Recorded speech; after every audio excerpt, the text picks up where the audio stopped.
Nursing and paramedical കോഴ്സുകൾക്ക് ബാംഗ്ലൂർ, മൈസൂർ കോളേജുകളിൽ admission ആരംഭിച്ചിരിക്കുന്നു. മികച്ച കരിയർ ഗൈഡൻസിനും അഡ്മിഷനും ഇപ്പോൾ തന്നെ കോൺടാക്ട് ചെയ്യൂ. Orange Edu World, study abroad and India, Pookkottumpadam, Nilambur. തകർന്നടിഞ്ഞ റോഡ് താൽക്കാലിക ഗതാഗത യോഗ്യമാക്കി ക്ലബ്ബ് പ്രവർത്തകർ. കരുവാരക്കുണ്ട് തരിശ് ചൈതന്യ ക്ലബ്ബ് പ്രവർത്തകരാണ് കിഴക്കേത്തല കൽക്കുണ്ട് റോഡ് താൽക്കാലികമായി ഗതാഗത യോഗ്യമാക്കിയത്. ഗ്രാമപഞ്ചായത്തിന്റെ സഹകരണത്തോടെ ക്വാറി വേസ്റ്റിട്ടാണ് കുഴികളടച്ചത്. കരുവാരക്കുണ്ടിലെ തന്നെ കൂടുതൽ പേർ ആശ്രയിക്കുന്ന റോഡാണ് കിഴക്കേത്തല കൽക്കുണ്ട് റോഡ്. തകർന്നു കിടക്കുന്ന റോഡിലൂടെ മഴ കൂടി പെയ്തതോടെ കാൽനടയാത്ര പോലും ദുസ്സഹമാണ്.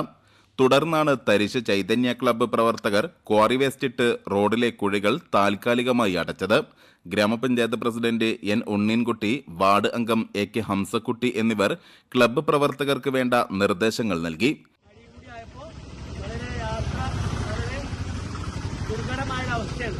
ഈ അവസ്ഥയിൽ എന്നെ ഏറ്റവും കൂടുതൽ സന്തോഷിപ്പിച്ച ഈ വിഷയവുമായി ബന്ധപ്പെട്ടപ്പോൾ നമ്മുടെ നാട്ടിലുള്ള ചൈതന്യ ക്ലബ്ബ് അതിൻ്റെ കുട്ടികൾ പ്രത്യേകിച്ച് കാതർ ഒരു സംഭവമാണ് വരും. അതാണ് എനിക്ക് പങ്കുവെക്കാനുള്ളത്.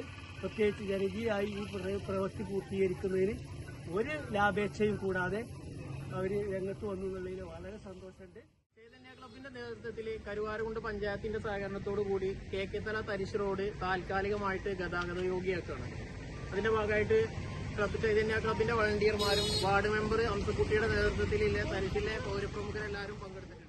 ക്ലബ്ബ് ഭാരവാഹികളായ ഖാദർവാലയിൽ, അൻസാർ കൈപ്പുള്ളി, ഷംസീദ്, എൻ ഹൈദരലി, വി മാനുപ്പ, ദേവദാസ് നാണി തുടങ്ങിയവർ നേതൃത്വം നൽകി. News bureau, Karuvarakundu.